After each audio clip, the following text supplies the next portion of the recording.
Welcome to New Jump City, everybody, where we recap the week in American and Japanese sequential art. I am Christian, the unbiased king, Espinal. And joining me through Discord, it is the man, the myth, legend, my co-host, Joshua.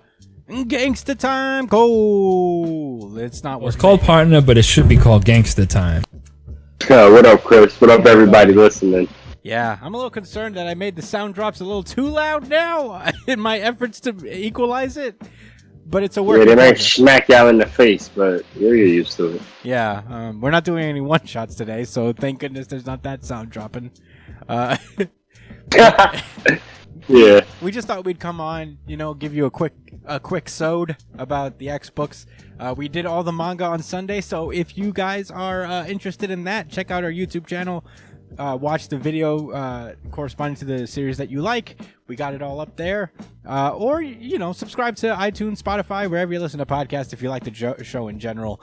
This will just probably be a full episode today because all we're doing are the X-Men comics that came out this week. And, yeah, short and sweet. Let's get into plugs. You could find me at the Chris Espinal on Twitter and Instagram. Joshua Cole, where can they find you? At JDCole_37 on Instagram as well. And on Twitter at NYChillin with an EN at the end. Yeah. Yes. You can follow our producer, Brian, at b.esp on Twitter and Instagram. He also has a Twitch channel that you can follow at twitch.tv/itspunchline. He's a very fun streamer. Go check him out and let him know we sent you, honestly. It'll be very nice if it'll be a nice little cheer him up because I sent him our work and stuff, a little appreciation of his work. I don't know, words are hard. But in any case, you can also follow the show itself at New Jump City on Twitter and Instagram. Follow us on Twitter especially because we will always do a really good chapter of the week poll. It comes up every Sunday whenever the manga chapters are out, and we reveal the winner at the corresponding week's show. So get on it. Get on it. Subscribe to us on iTunes, Spotify, YouTube, everywhere. Subscribe to us, comment, like, all that stuff. Share the pod. Let's build this little community. Very excited for today's show, so let's get into it. We're just gonna jump right in. No randomizer, no sound drop. It's only 3 books this week, so let's get started. This is Excalibur, number 22. Last we left off, I almost forgot what happened, and then I reminded myself. So the Hellfire Gala happened last time, and Pete Wisdom was sacrificed by this angry cabal of British people in order to revive Morgan Le Fay, and so she could fuck shit up, I guess. And at that point, Excalibur seems to be investigating that. In the meantime, there's a sniper lady. I don't remember who she is, but I feel like she was important at some point. She's the head of Blightspoke. Oh, right. Yeah. I remember. The regent. Yeah. For Blightspoke. Yeah, she's out here trying to snipe the mutants. She's only trying to kill one of them. She has a cool curving bullet, like from World Trigger and shit. Yeah. It's kind of cool. Really sick. It curves around and it heads straight for Gambit. And in a cool moment, honestly, Gambit just like blocks it. It was very manga-esque. I appreciated it a little bit. Yeah, I learned that he has the reaction speed to catch a bullet. Yeah. Or at least intercept one. That's really impressive. Yeah. And he did it all cool with his powers. I appreciated that as well. Yeah. Oh, yeah. So they asked, after that doesn't work, the Blightspoke folks pull up and like, all right, what do you want? Because now they decide to talk. How you try to shoot somebody in the head first before having a civil conversation? Yeah, the very definition of shoot first, ask questions later. That's literally what happens. She decides like, well, that didn't work. Might as well go talk to him now. So she basically is like, why the fuck are you here? She pulls a gun at Beast. I forgot Beast is also here. And they're basically like, investigating this stuff, like with the device that Beast is using, they're just trying to mine stuff. And they didn't really like that. So, they're like, they gave him a warning and they kind of just fuck off. Although she gets along with this dragon, right? This is Shogo, no? No. Oh. All right, never mind. Anyway, that happens. And we cut over to Richter getting resurrected once again. Oh, no, not Richter. Sorry, he kind of looks like Richter. This is Pete Wisdom. After getting sacrificed by the cabal of angry British people, he is resurrected, and they tell him what happened. It was like, yo, you just got killed. They sacrificed you to free Morgan Le Fay. And they're tearing down all the UK gates, so they can't go to the United Kingdom anymore. And Pete Wisdom is torn up by this. He says, no! I can't go back to Britain. No more fish and chips, I see. Yeah, wow. That's all I know. Yeah, no more tea and crumpets. So that happens, and then we cut over to the Starlight Citadel, where Captain Britain is hanging out with Saturnine. I was kind of shocked that they're like in the same room together and not tearing each other apart. Yeah, relatively cordial. Yeah. But the reason that Captain Britain is there is that Merlin pulled up and is now just with all of the pure fury and hatred of an old man. He is so angry, this Merlin. He just pulled very bigoted. Yeah, he came in and he's taking issue with Saturnine because she's allowing witch breeds who are mutants. It's the otherworld term for mutants, allowing witch breeds to hang out in otherworld in their sacred British lands. Yeah, they're magical yet still British lands. Yeah. So he turns to basically the ruling parties of Otherworld and we can't stand for this. And everybody else is like, I guess, yeah. I mean, they've been causing trouble here ever since they got here.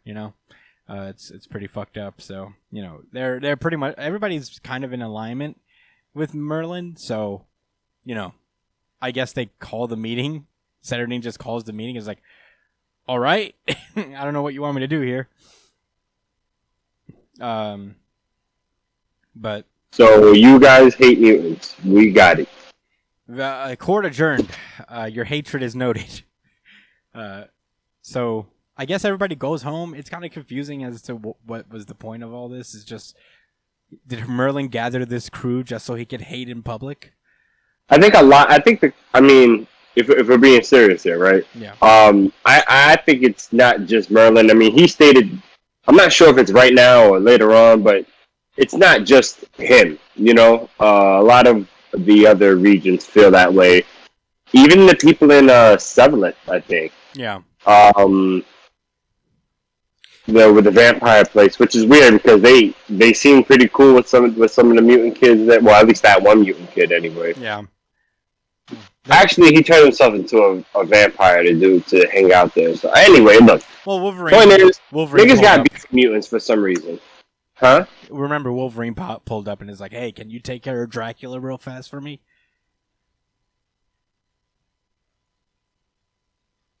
Did he? Didn't they do that? They went to the Svelnik place thing. Maybe that's where it left off before the gala started. I could be wrong. It's been a while. I wouldn't know, bro. Unfortunately.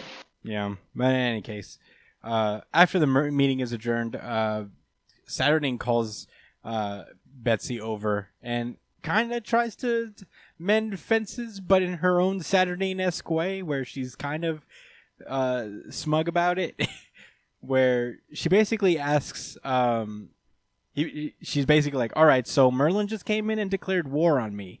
What are you going to do about it, Captain? And she's like, well, I don't know, man. This shit is crazy. And Saturnine basically charges her with going into Merlin's territory and try to figure out what his plans are, essentially, against the mutants. And after a little back and forth banter, Captain Britain agrees, and she asks her, is like, hey, how did you take this seat from Merlin? Because it's revealed that Merlin was the guy in charge until Saturnine was able to take this from him at some point. She usurped him. Yeah, she usurped him. He was I don't like usurped. to use that word too much. Yeah, I mean, it's a good word, honestly. So, yeah, basically she's like, hey, complete this mission for me, and then maybe I'll tell you. Maybe. You know? Meanwhile, on Braddock Isle, Pete Wisdom is just suffering severe PTSD from not being able to return to Britain. He's so bummed out. Oh, God, he's depressed. He's in deep thought. Yeah, he's really thinking like, damn. It's very somber. Damn. Very, very, what's the word? Christian. Lethargic. Lethargic. I don't think that's the word. No, that would be showing him, like, moving with little, yeah. Yeah, lethargic ain't the word. Yeah. I think somber is the... Somber's a good word. Somber's a good word. I'll never get to see Big Ben again. I don't know what he does with this tree here. I'm a little confused. I don't know what this tree is. Do you know what this tree is? In the background with the red part? No, the stuff. Oh, those are pictures of dead mutants. Oh, okay. All right, that makes sense. Anyway, the next scene, everybody's just in the Tower of Merlin. And I'm like, yeah, they just say, "Oh, we're gonna free some slaves." Yeah, they just do that. They start doing that. They just some prisoners, all the fairies. Yeah, some of Merlin's prisoners. He's locking up magical creatures. That's fucked up, Merlin. What's wrong with him? Merlin is really just hater supreme. I really can't handle it. There's nothing likable about him. Well, yeah, what's going on with all these magical characters? I thought they were nice, cool, whimsical people. Well, you not under Hickman's regime. He said, "No, no, they will all be assholes." Everybody's got to be at least a tiny bit shady in my X-Men. Even Nightcrawler. Yeah. Nine. John. I'm sorry, guys. I'm so prejudiced. No, that's fucked up. I don't want to make. I'm not making fun of the German language or people. I'm making fun of Nightcrawler. Yes. A fictional character. A fictional German. All right, so they break into Merlin's like inner sanctuary, just casually freeing prisoners on the way. This was really easy for them for the most part. Except, yeah, they don't even have an Omega level mutant with them. Yeah, so they break through this this door, and inside the door there seems to be luck. Yeah, I mean they just kind of like waltz through and. They burst through. What's his name? You didn't see how he used he said how he stole Saturnine's card. Yeah.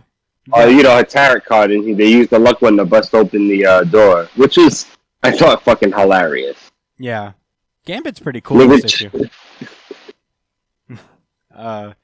So inside this room, there's this well, basically, and they're hearing like voices from it.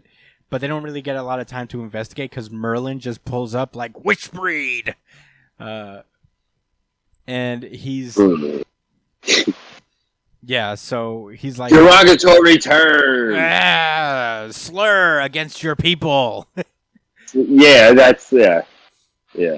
And they ask him, is like, yo, who are these people? And I guess, like, the people are trapped... Like, the souls of the people are trapped in this well. It's not like, because they're looking down. It's like, what's happening? It's like, I turned these people into water or something, and you won't be able to free them. But you know what? You'll be relieved to know that my days of taking prisoners are through. And it's because those who were found breaking and entering will simply be executed. And he shoots lightning at them. Yeah. Pretty cool. Yeah, it turns out to be ineffectual because Betsy just blocks it with her shield. And then Richter, in a cool move, he just, like, burrows his way down using his powers. All the way down. Yeah. Jeez. Express elevator style, man. It's pretty good. And it turns out that he digs so far that he ends up in these old train tunnels. And Gambit uses his abilities to push the train forward, propel them forward with an explosion. And Exploding the back of the train. yeah. Pretty cool. Very Bakugo move, honestly. I guess it checks out. Okay.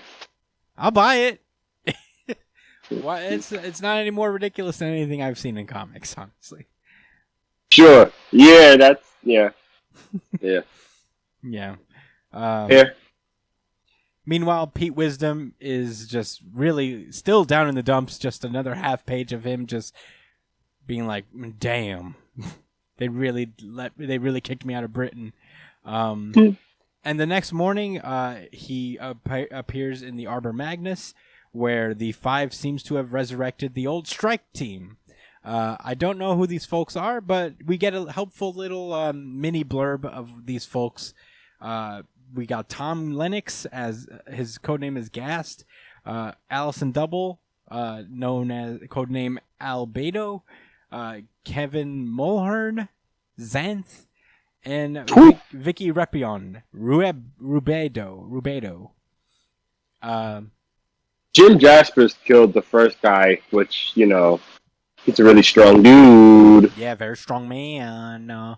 Very strong guy. I don't know who Slaymaster is. Yeah, I don't know who any of these characters are, but, I guess it's cool that they're back. Oh, I'm thrilled. Yeah. Agents of Strike. Apparently these were kind of a psychically gifted individuals that worked in the side division of Strike, and Pete Wisdom has resurrected them to make Britain make them regret that they ever let them go. Meanwhile,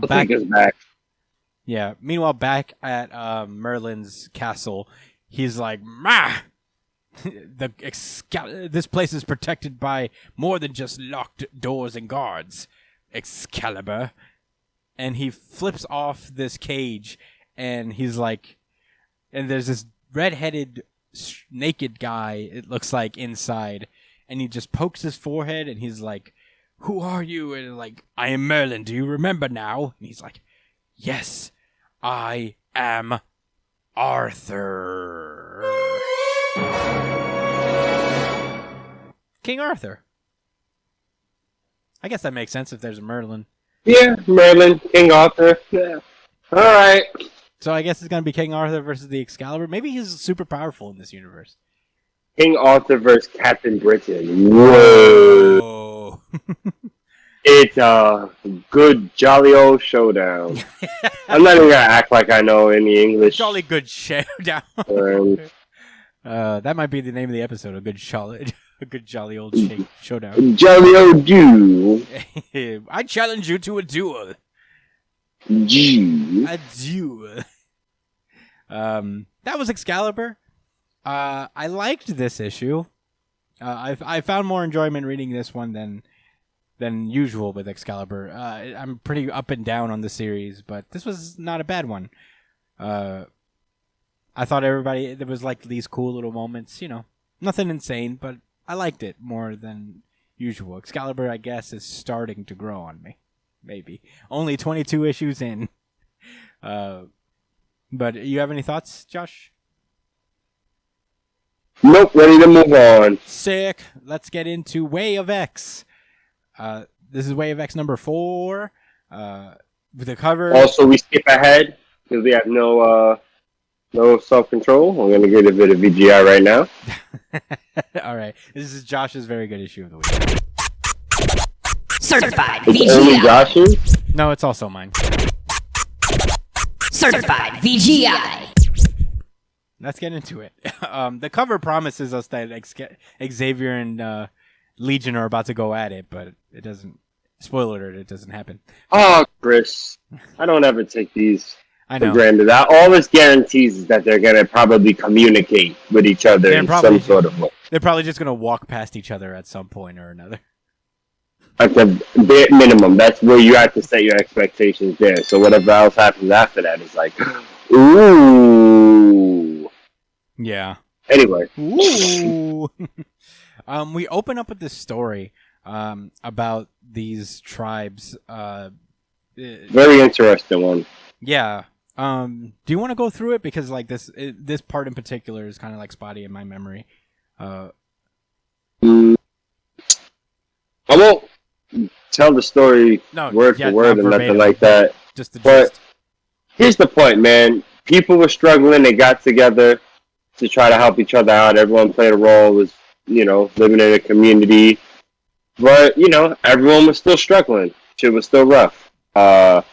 One guy in the tribe killed another person, sucked out their bone marrow, got really strong, and nobody wanted to fuck with them. As you do. And the daughter, huh? As you do. As you do, yeah. Man, I'm going by the story anyway. The moral of it is he ended up killing parents to a child. The child ran away, came back when the situation started getting better and people didn't have to eat each other anymore.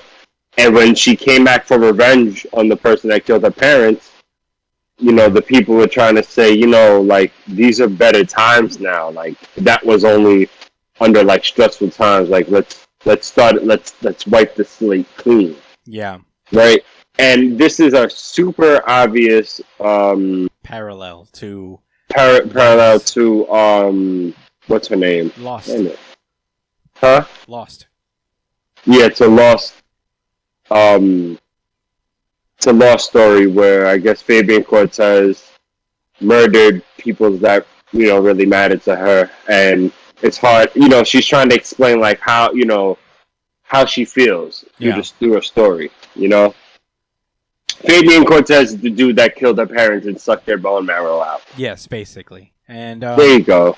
And over the course of this series, Nightcrawler has been exploring the 3 laws of mutants. Make more mutants, kill no man.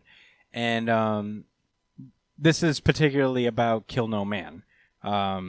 Because now they're just thinking, all right, so technically Fabian Cortez killed a man, but this was before it was before Krakoa, and everybody who was brought to Krakoa, every mutant that ever existed, no matter how bad they were, gets a fresh slate whenever they get onto Krakoa, even Apocalypse, So they're kind of grappling with this kind of decision because you're basically gathering people on an island that have parent murdering beef with each other in a way. And there hasn't been any reconciliation towards that, and which is an interesting thought to bring to the table because everybody's just kind of good with each other at this point. And you would think it's believable that they put everything aside for the greater good, but not everybody's going to be vibing with that. Not everybody's going to be able to let go so easy, and with good reason. Not that they shouldn't either, because when you're sharing a home with someone who killed your parents, it's going to be weird. To say the least.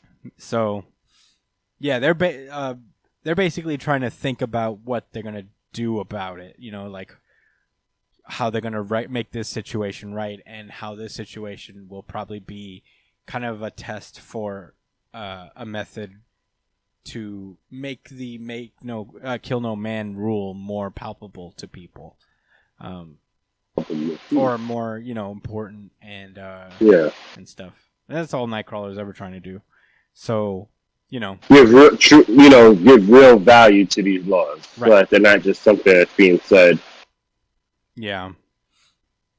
At that moment, that's when Dust shows up, and she basically shows up because they're like, yeah, when they colonized the moon, they forgot a lot of shit in terms of volcanoes. Yeah, Mars, yeah. Yeah. Oh, I'm sorry. Did I say the moon? My bad. Yeah. Mars. But they were talking about one of Mars's moons anyway, so yeah, they're talking about like the volcanoes and all that stuff. So she's there to deal with like erupting volcanoes so that the Iraqans don't just get incinerated by magma and shit, and among other things. She turns into a giant dust cloud and fucks off to, I guess, go deal with volcanoes. It's kind of cool. Very cool. She was a champion at one point, by the way. You're right. Yeah, I remember her. It's been a while since the Champions was a thing. I mean, Oh they're yeah. a thing, but I haven't kept up with them in a while. In any case, yeah, they get off, and we cut over to New York, where Gorgon is back. Kinda. Yeah. They resurrected Gorgon, which kind of fucked him up because Gorgon died during the Ten of Swords event, and he died on Otherworld specifically. And usually, when mutants die in Otherworld, they can't be they can be resurrected, but they come back different from where they started, or to a lesser degree, in terms of Rockslide. I think the way they explained it is that there's multiple versions of him that were smushed into one body. So he's like got he's barely like sentient in a way, like he's not himself, I guess. At all. The same thing happened to Gorgon, and he is freaking out in the middle of a park, and while humans are just like, look at this crazy guy, just stared at him like, yo, you show Gorgon some respect. He's the fucking man. You don't know what he did. And meanwhile, Fabian Cortez is just hanging out. He's like, I strongly advise you hang back as Kurt arrives. And Kurt asks, like, what happened? And he's like, he's here. Poor old Gorgon, one of the strongest mutants alive. For reference, he can turn people into stone. He has a mind like a nuke and a sword like Devil's Breath. He also, yeah, basically that. And the mask keeps him from like looking at people, and if he looks at people, they turn to stone. So it's not great. He's basically down there, and Fabian's basically just like kind of keeping him in check, so he doesn't immediately just turn people to stone. But he is kind of fucking. No, he's creating a bad situation. Oh, is he? But he is he's the one that's doing that to Gorgon in the first place. Mm. He's fucking with Gorgon so that it'll tempt him to murder people. But I guess this was something that was set up because Fabian knew ahead of time that Kurt was coming to talk. Nightcrawler was coming to talk to him, and he did not want to have no kind of weirdo conversation. Yeah. So he tried to do this to get leverage, but it was to get leverage, but also he's to also show that he's really such a piece of shit. Yeah. He's doing this for leisure as well. Yeah. He wishes that Gorgon would kill these people, and he would able to arguably say that he had nothing to do with it, even though he did amplify parts of his. I think he gave him. Does Gorgon have telepathy? I don't know. I don't think so. That's why I was a little confused. He gave him that. Yeah. He sure did. No, he has telepathy, but Fabian made it stronger. Oh, that's how he's like agitating Gorgon, is that he's forcing Gorgon to just like hear everyone's thoughts around him, and it's fucking with him. Yeah. It's pretty fucked up. And he's doing this not just... He's kind of also doing this to troll Nightcrawler in general, because he knows that Nightcrawler's trying to bring value into this. So he's presenting him with this moral test. So we'll get more into that later. There is a scene in between this where Legion meets up with Xavier, and apparently he asks Xavier for a seed, a Krakoan Gate seed. And they kind of talk it out. Xavier's so nervous. Oh my god, he has no idea how to deal with his child. It's like, so are you good, son? And he's like, I think it was like, yeah, I'm not gonna kill everybody on the planet, bro. You're fine. Yeah, and he brings. Plus, I got these guys with me to smoke me at any moment. Oh my god! As soon as I start acting up. That was kind of a cool thing. It was just like they were like Zorn and Zorn. Why are they here? And he's like, so they can kill me the second I get out of line. And I'm like, damn. So they're just he's about it, yo. Yeah, and he's basically like, don't worry, I'm gonna handle the Patchwork Man. Xavier's like, why don't you tell me who he is? It's like, you're the worst candidate possible. This person, whoever this is, they know how you think because it's obviously Onslaught. And Xavier doesn't know that, so he's like, he knows how you think, so it's best if you stay out of this entirely. And And Xavier just can't sit with that. He is not. No. He just. He went as far as to violate his son. Yeah, he says there's too much at stake. And he Too much at stake. And he taps into David's mind, and all of a sudden, blam! Onslaught seems to take over Xavier immediately. And the mutants are well, kinda. That's what I thought. That's why because it's a 2-page. Well, spread. look. Oh, go ahead. I'll let you finish. It's a 2-page spread where Onslaught is just like standing, metaphorically, like it on Xavier, like right across from Xavier or behind him, as Xavier's like, ah! So I don't know. I guess, but his influence is also causing the mutants around them to kind of like be violent towards each other and all that. Yeah. And at that point, that's when David's like, ah, shit, well, no choice now. And Zorn just kill everyone.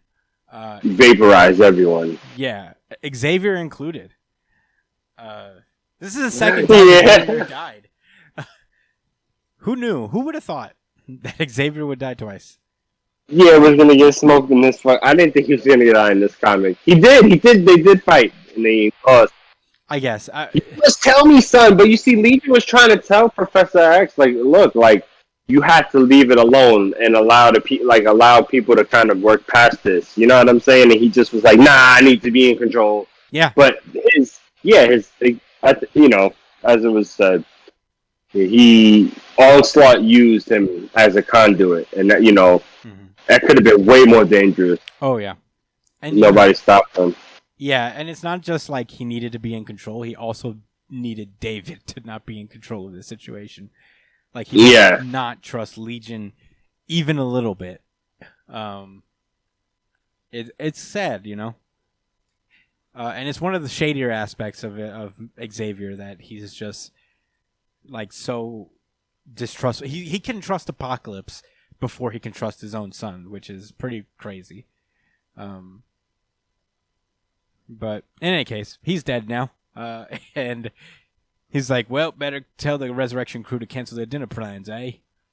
And at that point, that's what we cut over back to New York. Gorgon removes his headband, the mask off that blinds him to other people. And it doesn't work because Fabian Cortez is shutting down his eyes. He basically makes him blind for a little while. And at that point, he's like, so let's talk options. You can either kill me or not. You can either knock me out or kill me, which you'll have to kill me because I'm not just going to get knocked out. Or you can go kill Gorgon, while you still can. And he'll be resurrected and maybe it'll fix him. And either way, I'm afraid it's murder and you can't be murderous. Yo, he's just, like you said, super trolling Kurt and being really a condescending asshole about, Kurt's religion, which, yeah, that is mean, man. Like, Fabian's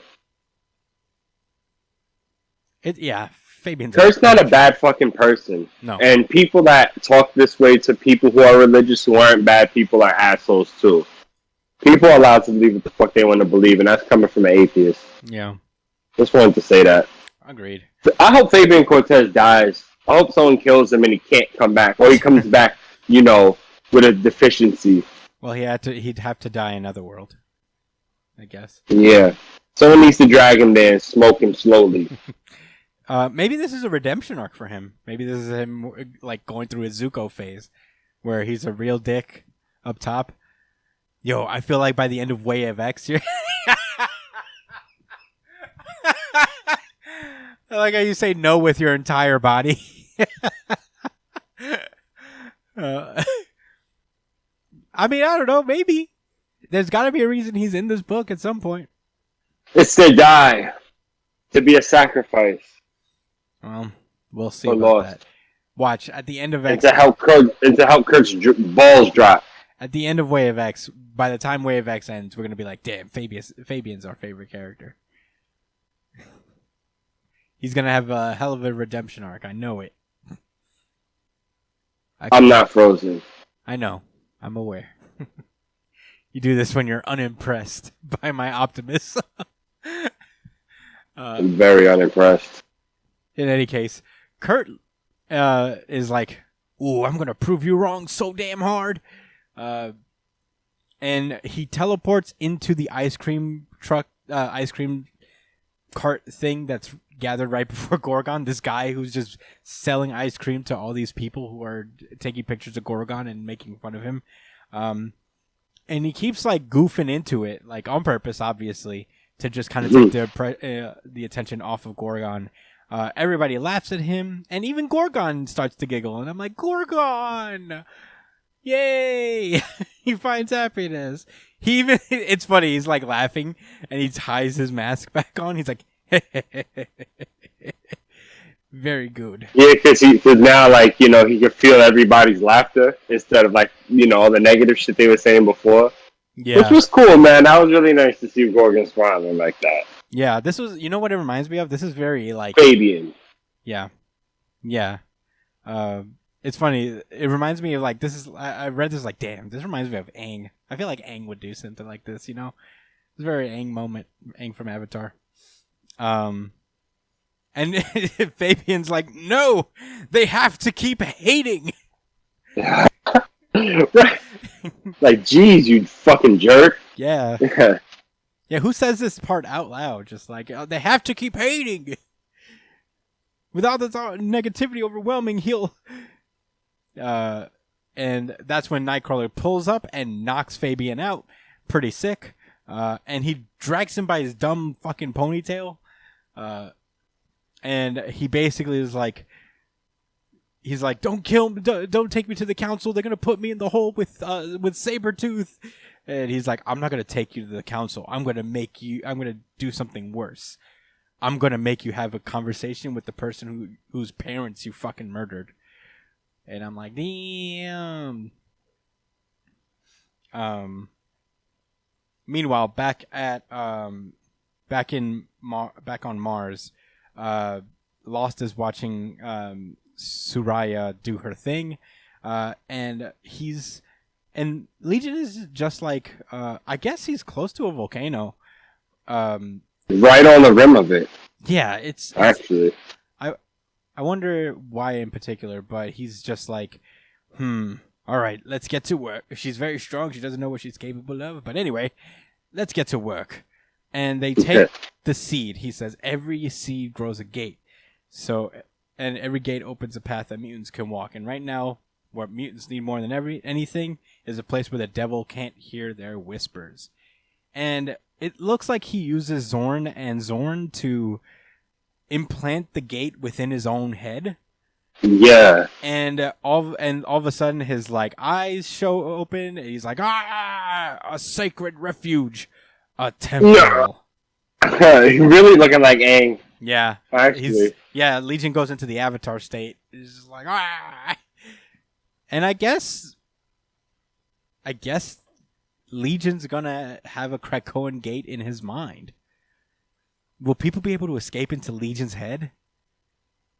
Pretty lit. Dude. Would you go there? No.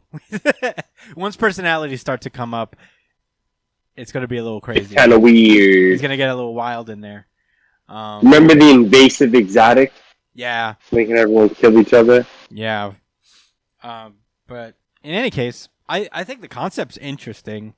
I'm definitely interested in it. Yeah, I don't. This was a really cool issue. I very much liked Kurt's like kind of pacifist solution to Fabian being a total dick. Not pacifist because he punches Fabian in the face. That's not bad. But peaceful solution to a problem that could have gone way worse. And I'm very interested to see what it looks like to have a Krakoan gate inside your own mind. I can't help but think that that's going to play into the story in a big way later. Like, say Krakoa is under attack and people need to get away and they'll hide out and leave. Right. That's kind of cool. That's a cool idea. Cool concept. Do you have any thoughts before we go? This was your VGI. I figured that you might want to say it. I think I didn't realize that this was going to be a series about tackling specifically Krakoa's 3 laws. I mean, I'm sure it's not going to just be contained to that, but I think it gives it a little bit more structure than I thought it had in the first place, which I really, really like. I like knowing that things are going to go in a nice little linear path, then they start to deviate, and I get all fucking anxious. And why are things happening, and why are these children fighting with grown men in this dirty city now? Yeah. I can't help myself. I had to say something. It's Thursday, right? It is Thursday. I had to vent something out. He's dirty, bro. He's really dirty, and his friend's about to fuck him up and make him take a bath. Lord willing. Anyways.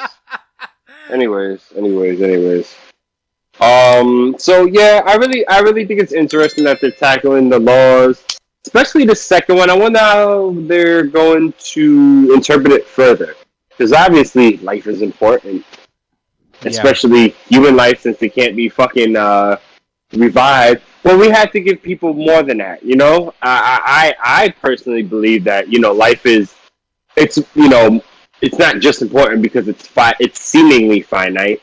It's important because life is beautiful. Life can be beautiful, and everyone deserves to enjoy it and indulge in it to its maximum amount. Yeah. For what we know is the life we have. Yeah. We're long-winded. Yeah, But, for sure. I think that's what Kurt's trying to figure out, how to express that to people, how to, you know, in what ways can I convince people via this faux religion, pseudo-religion. So these are the first 2 laws we addressed that make more mutants. To a degree, like, none of these problems are exactly solved yet, but we are getting... These last couple issues have been more of a introduction as to the, I guess, philosophical flaws within each of the laws. The third and final law is respect the sacred land of Krakoa. And I wonder, maybe that's the temple, you know what I mean? Like, I don't know. Maybe that's why it's temple. Well, I will say this. At the end, he says the temple. Yeah. And, you know, we thought there would be a tower, so, you know, that it was like the tower was going to be part of his religion or whatever Kurt is about to do, even from Powers of X, right? Powers and House of X. But it's looking like he's talking about a temple in his brain. Yeah. Very interesting. Yeah, this is turning out to be a fun read. You know, those are my thoughts about my VGI. Hell yeah. I appreciated it a lot. This is a great series of among one of the best of the X books so far, and it's still pretty young. But in any case, we should move on to our final X book, X Corp. All right. Here we go. Okay. So we get a little introduction to the Multiple Man, which is nice. I like the Multiple Man. I think he's kind of cool. Fun fact, did you know the Multiple Man was out before Naruto? Yes, I did know. And his powers are pretty much exactly the Shadow Clone Jutsu. Yes. America won this time. Yeah. This time. No, I mean, most of the characters are so old compared to the manga. Yeah. Anyways. Okay, so the X Corp, this issue seems to be about their play to be kind of like tech giants. They attend to this technology summit, expose thing, expo, whatever, and they're supposed to be launching a very important piece of technology that they've developed on Krakoa, and it's being currently run by the Multiple Man. He's trying to get everything done. We get introduced to his workflow, and they're getting ready to get started. They acquire the help of Vulcan, Bishop, Neil Shara, and Sunspot, all to kind of like use their energy to activate an ionospheric bandwidth generator. Ionospheric bandwidth generator. Yeah, ionospheric is the word of the day, guys. Yeah. Look it up. Pause it. Type it in real quick on your phone, on your web browser. Ionospheric. What you're gonna find is Ionosphere, but it's the same shit. Yes. There's this little sub story where Madrox, I didn't know, had a kid and a wife, and she's taking care of the kid. Neither did I. Yeah, she's taking care of the kid. And she's like, "Hey, you're gonna come and hang out with your son?" And he's like, "I'm busy doing science." And she's like, "Okay." It's like I'm about to create an ionospheric generator. You think I give a fuck about this infant's first steps? This fucking Everybody walks. This fucking baby. You think I care? I can walk. You can walk. These guys can fucking walk. Who gives a fuck about him walking? Like, you know. Yeah, Madrox. He didn't go hard like that. He didn't go hard like that. He should have, though. That would have been great. Rick would say that, though. Yeah. So he sends one of his duplicates over to deal with that, I guess. And in the meantime, he starts to work on the ionospheric bandwidth generator. Meanwhile, Monet sits down with Sarah St. John, which, if I remember, she's like the human that they tried to get on their board. And she teamed up with the bad guys, actually. So she brings up the Fenris twins, who are the Nazi mutants that pulled up to the Hellfire Gala. Yeah. That they fought last issue and beat the shit out of with relative ease. Like, made them pull up like nothing happened just the other fucking day. Yeah. So. Yeah, Monet's thinking this bitch is out of her fucking mind. Yeah. And she tries to read their mind, but this lady has psychic blocks on her. So, you know, that doesn't work out. Trinary realizes this, and she and I don't know who this woman is. She seems to be able to fly. But yeah, she goes off. Meanwhile, Madrox is dealing with the ionospheric bandwidth generator, and he's like, "Damn, I failed to account for the range. We're generating too much power." So I don't know why that was funny. How could you have forgotten, bro? You got millions of clones to think for you. What the fuck? Am I being harsh? No. Am I being harsh in the science guy? Well, the thing is that he has to reabsorb them in order to get their knowledge. So he doesn't know what they know unless he reabsorbs himself, I guess. But enough. I won't criticize the science man. Anyway, the point is that he made a mistake, and he's put every one of the clones in danger. So he sends one of his dupes down to get this vent because they're generating too much power, and the vent would just allow, I guess, soften the blow. Yeah. So that worked out, but not too well because they were able to kind of avoid a pretty big disaster, but the clone that was sent to hang out with his family and has all the memories of hanging out with his dumb son who can walk now is completely gone, and he has those memories lost forever. And he's like, "No, I needed those memories. Those precious memories, the data. Data." No, as much as I'm making fun of this nigga, I mean, he really did try. He had to be in two places at once. Yeah, and that's literally his power. So good for him, honestly. Yeah, but it fucked up because of these very, very specific circumstances. It was dramatic. I get it. I think that was the best part of this whole X-Corps manga. Technically. Book. Manga means comic. So not a derp. Not a derp. I'm safe. I saved you. I could have just let you keep that derp. I'm a merciful mayor. In any case, yeah, he lost all his data. Trinary pulls up to wherever Monet just hulks out and starts chasing Sarah around this place. And she's basically like, "Okay, so from here on out, you're not going to talk to these Nazis. I don't know why you would, but don't fucking talk to these Nazis or I will hurt you, I guess, or something." and she turns back to normal after she agrees, technically. And, she's about to walk away, but that's when Sarah St. John injects her with something, and it knocks Monet out. Oh, you injected her with something.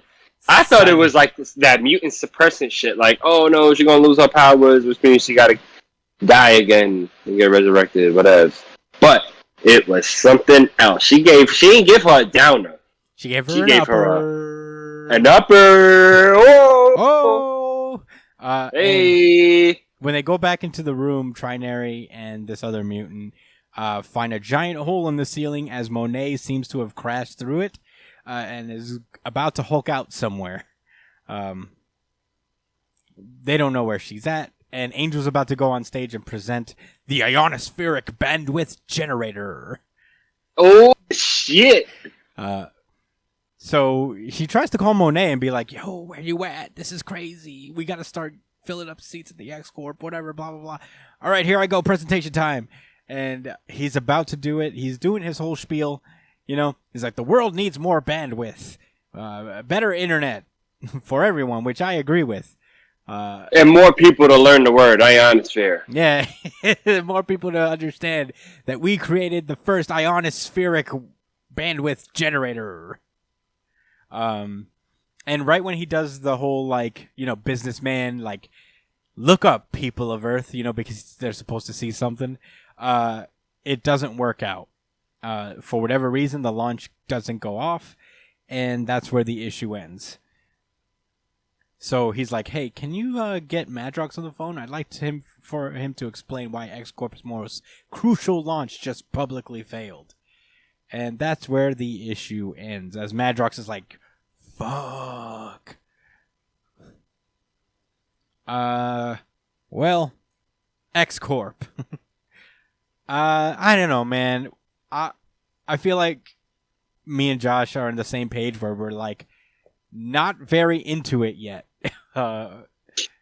Yet. Well, we're holding out hope. There have been X books that started off a little slow, and then we gradually grew a fondness for. Hellions is the best example of that.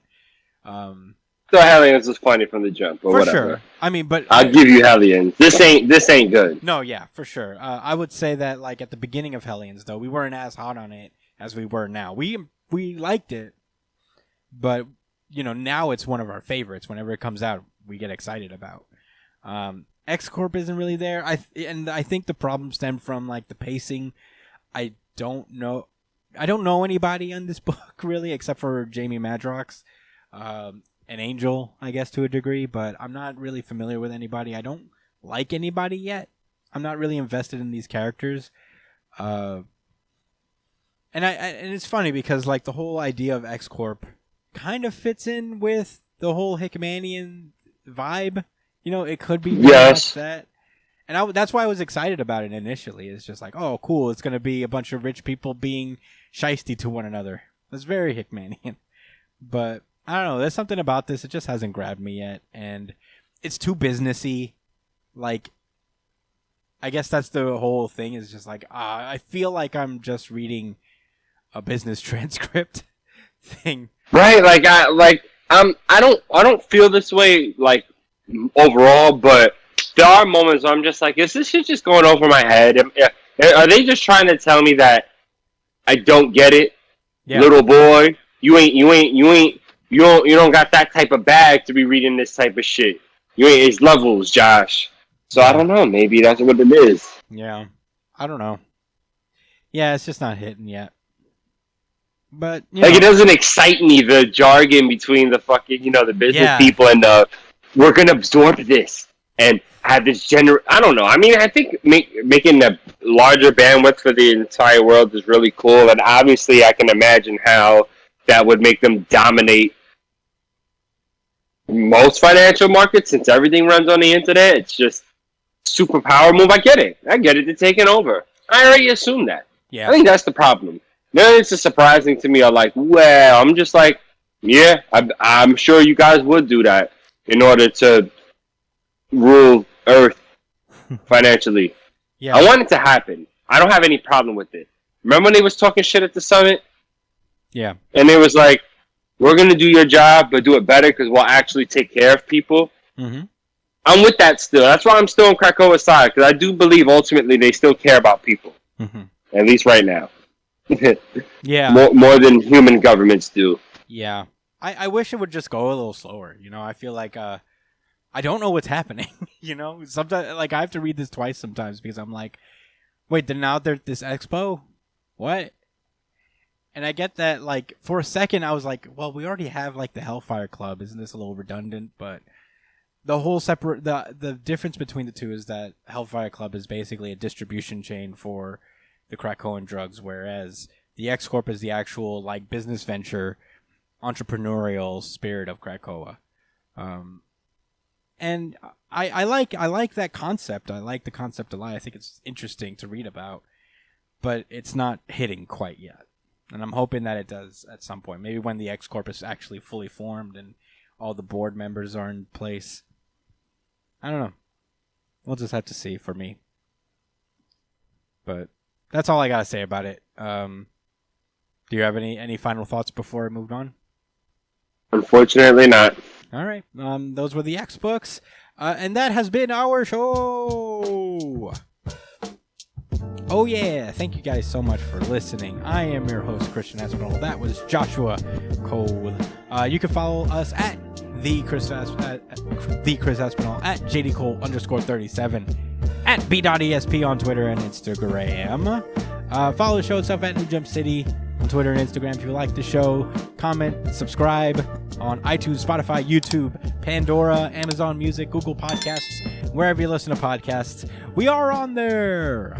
Email us at newjumpcitypod@gmail.com with any questions, suggestions, anything you guys want to talk to us about. Next week, we'll be back to basics. All the manga will be back. We'll be back on a Thursday. Brian will be back. Brian will return to praise My Hero Academia, and it will be fun. Thank you guys so much for listening. We'll see you guys next time on New Jump City. Stay safe, New Jump citizens. Peace out, guys. So I was thinking that if that lady would have sniped Beast, that would have been excellent because he would have died in another world and came back probably somebody else, but not that nigga that we don't like. That's right, Josh. Right? That is correct. Right? Yes.